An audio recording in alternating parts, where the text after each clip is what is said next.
This is a mysterious little town. Whenever a person's age exceeds 21 years and 3 months, they turn into an animal, and the people who turn into animals are still able to think like humans. In the town of Ono now, there are still 4 girls who remain in human form, and there is also an old man named Zenjiro. He was once a railway worker, but his behavior has long ceased to resemble that of a human. Yet 2 years ago, everything was still normal, until one day, a girl was preparing to take a train home, when suddenly, she was chosen as the lucky person to activate the 7G network. Soon after, she was carried away by drones to a tall building. However, the host beside her kept urging the girl to hurry and press the button to activate the 7G network. Having no other choice, she pressed the button, but the next moment, the scenery around her began to distort. The buildings in the city looked like abstract paintings, turning bizarre and surreal. Even the humans present could not escape the effects of this mysterious force. The girl panicked. She pressed the button again. This time, the terrifying feeling finally faded, but the world around her could not return to the way it once was. From that moment on, all kinds of strange phenomena began to occur, and the girl's name was Kanii. She was also a friend of the 4 remaining girls in Ono. Ever since the incident 2 years ago, the 4 of them had been searching for her. They searched every corner of the town, but they couldn't find even the slightest clue. The only connection between the town and the outside world was an organization called the Black Panther Caravan. They delivered various supplies to the town, such as meat that the bears love to eat. At that moment, a heavily armored supply vehicle arrived. It was the Black Panther Caravan coming to deliver goods. The animals in town all rushed over to receive the supplies, because no one knew whether the Black Panther Caravan would ever return again. There used to be many other transport organizations, but after experiencing various accidents, only the Black Panther Caravan remained. Nadeshiko picked up a potted plant. She didn't know why. She just felt a strong urge to have it. At this moment, Shizuru noticed a newspaper dropped on the ground. She picked it up out of curiosity. To her shock, there was a photo of Kanii printed on it. All 4 of them were in disbelief, but the truth was right before their eyes. Shizuru immediately stood up and ran toward Kanii's house. No matter what, she had to tell Kanii's grandmother the news. Kanii's grandmother had turned into a guinea pig after the incident. When she saw the photo of Kanii, she couldn't help but burst into tears. After leaving her grandmother's house, the girls were filled with mixed emotions, but as they walked, they slowly forgot their earlier worries and began laughing and playfully pushing each other again. Only Shizuru walked ahead silently, saying nothing. When Shizuru returned home, she looked at a photo of the 5 of them together. Her heart ached. She never expected Kanii to be in a faraway city called Ikebukuro. She had always believed Kanii was somewhere near the town. Suddenly, Shizuru noticed Zenjiro standing on the train tracks not far away. She worried that Zenjiro might be in danger. She tried to persuade him to leave the tracks. Just then, a strip of black cloth slipped out from his sleeve. The dog seemed to detect something and immediately ran ahead. Following the dog, they arrived at a train. Shizuru went straight to the door and forcefully pulled it open. Inside the driver's cabin, Shizuru found a hat. Zenjiro had always been mumbling about the hat.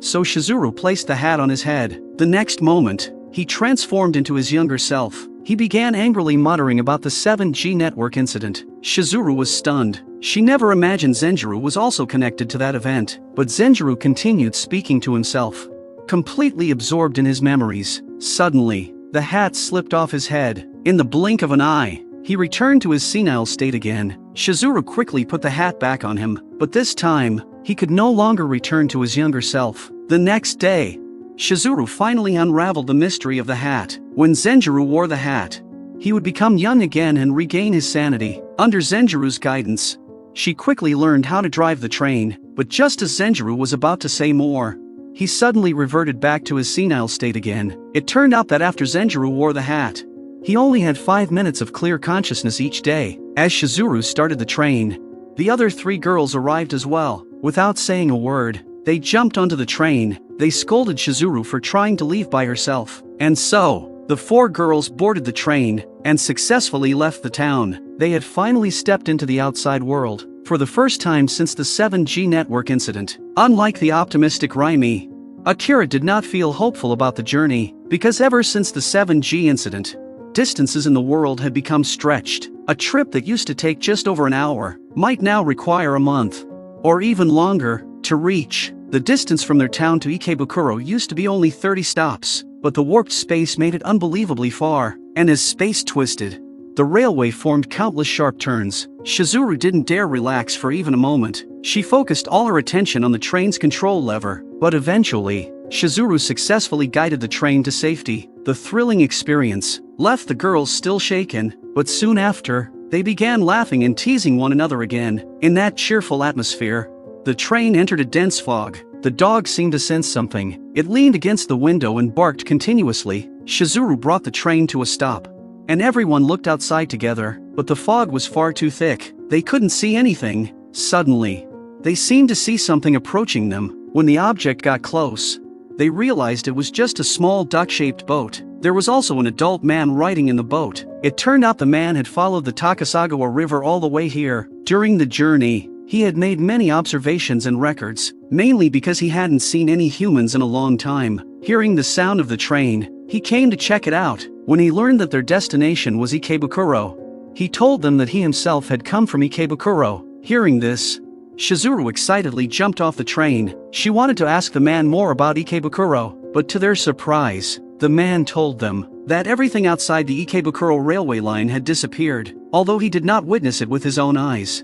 It was his assumption, because giant mushrooms had grown as tall as humans in the east, and further east, there was a terrifying herd of sheep. The four girls did not believe what the man said, because he seemed mentally unstable. Seeing this, the man panicked. He hurriedly called out to Shizuru, who was walking away. He warned them not to go to Ikebukuro. He suspected that on the way to Ikebukuro, some unthinkable and terrifying things would surely happen, but since it was only his speculation, Shizuru did not pay him any mind. Seeing this, the man quickly gave them a map. It was something he had drawn during his solo travels. After saying goodbye to the man, they finally passed through the fog. The atmosphere inside the train was no longer heavy. Everyone chatted and laughed about various topics, because their final goal was to find Kene. Raimi began imagining how she would scold Kene properly once they saw her in Ikebukuro. At this moment, Nadeshiko came up beside Shizuru and said, if Shizuru left Ono Town without saying anything, they would be very sad. Then Raimi also came over. She suggested they return to Ono Town first, because besides Shizuru, the other three did not prepare any supplies. They would not be able to endure such a long journey. If they turned back now, and came again after fully preparing, it wouldn't waste too much time. Shizuru felt that Raimi made sense, so she decided to return and set off again after preparing. As the train started again, their return journey began, but unexpectedly, at some unknown moment, a large amount of water had flooded the tracks. Shizuru realized something. She quickly took out the map the strange man had given her earlier, but, to their disappointment, they couldn't understand the map at all. Suddenly, a sound coming from the tracks caught their attention. Akira reacted quickly. It was someone sending Morse code. Hearing this, Shizuru realized it was Zenjiro trying to send her a message. On the other side, Zenjiro was nearly furious. He and Shizuru had agreed to exchange messages every day at 4 o'clock in the afternoon, but she never responded. However, what he didn't know was that Shizuru couldn't understand the Morse code he sent. At that moment, Akira suddenly grabbed the hammer from Shizuru's hand. She tapped rapidly on the track, replying to Zenjiro. Once Zenjiro received the message that the water level was rising, he quickly replied, "The train motor is in danger of water damage," and he told them to hurry to higher ground. Just as Akira asked whether they should move forward or backward, Zenjiro turned senile again. The girls were unsure of what to do. Suddenly, a giant wave formed behind them, rushing toward them. Seeing this, Shizuru immediately drove the train. Escaping just in time, they successfully survived. But because of the giant wave, they could only move forward, not back. Soon, they continued their journey again. The train sped across vast open fields, carrying everyone toward the unknown distance. As time passed, they crossed countless distances. Finally, they arrived at a place where they could rest. Higashi Ono Station. Just then, several people suddenly appeared in front of them, but growing on top of their heads were all kinds of mushrooms, and they were extraordinarily hospitable. When they learned that the four girls were passing through, they eagerly insisted on entertaining them. The group quickly followed Matsuda to an inn. Matsuda said the most famous thing here was the mist sauna, and suggested they try it. Although the girls didn't quite understand, They agreed, satisfied to get the answer he wanted. Matsuda smiled. Then he turned and left, but only Akira refused, no matter how they tried to persuade her. Akira left on her own in the end. She stared up at the brilliant night sky, unsure whether leaving with them had been the right choice, but she also couldn't bear the thought of staying alone in Ono. At that moment, Akira felt someone staring at her. Looking more closely, it was a resident of the town. Just then, Matsuda brought out the food. Akira was shocked to discover that every dish on the table was made entirely of mushrooms. Late that night, Akira tried to wake Raimi to accompany her to the restroom, but no matter how she called, she couldn't rouse her. With no other choice, Akira had to go to the restroom alone, but as she stepped outside, she saw another house nearby with its lights still on. Curious, Akira took the dog and went to investigate. At that moment, the people inside were discussing how to make the four of them become like them. Akira quickly clapped her hand over her mouth and tried to leave as fast as she could, but she stepped on the dog's tail. Everyone inside the house rushed out after them. The mushrooms on their heads could even extend, and they lunged toward Akira. When she opened her eyes again, Shizuru and the other two had rushed over. Not long after, Matsuda smiled and explained that Akira was probably just having nightmares because she wasn't used to this place. The next day, they were shocked to find the train covered in bitter melon vines. Raimi didn't mind at all. In fact, she picked one and started eating it right away. Just then, the townspeople arrived. They seemed to dislike the bitter melons. Matsuda said that for bitter melons to grow and bear fruit under such conditions was definitely abnormal. So no matter what, Matsuda hoped they would remove all the bitter melons quickly. Shizuru picked up a sickle and prepared to cut down the vines on the train, but to be more efficient, she asked Akira to help her pick the bitter melons. Nadeshiko and Raimi went into town to purchase supplies. Seeing that everyone ignored her, Akira became frustrated. She tried to catch up to Nadeshiko and Raimi. Seeing the man lying on the ground, Akira knew this town was definitely not as harmless as it appeared. At that moment, Matsuda brought them lots of food. When Akira arrived, Raimi happily told her that the people in this town were incredibly kind. They were full of love and even offered food for free. Matsuda explained that they weren't always like this. Ever since the 7G network incident, they realized that compared to suffering and living a long life, it was better to enjoy a short but fulfilling one. And ever since they made that decision, nothing could upset them anymore. Raimi and Nadeshiko strongly agreed with this idea. They also felt that such a life would be wonderful. Hearing this, Matsuda told them that soon they would be just as happy as the townspeople. When they returned to the train, Akira found Shizuru sitting alone in one of the cars. Shizuru was wondering whether everything they were doing even had meaning. She even felt that going to Ikebukuro no longer mattered, and that maybe Kane didn't want to see them either. Akira couldn't understand what was happening. At that moment, a mushroom began to grow on Shizuru's head. Then mushrooms also appeared on Nadeshiko's and Raimi's heads. Akira was devastated and didn't know what to do.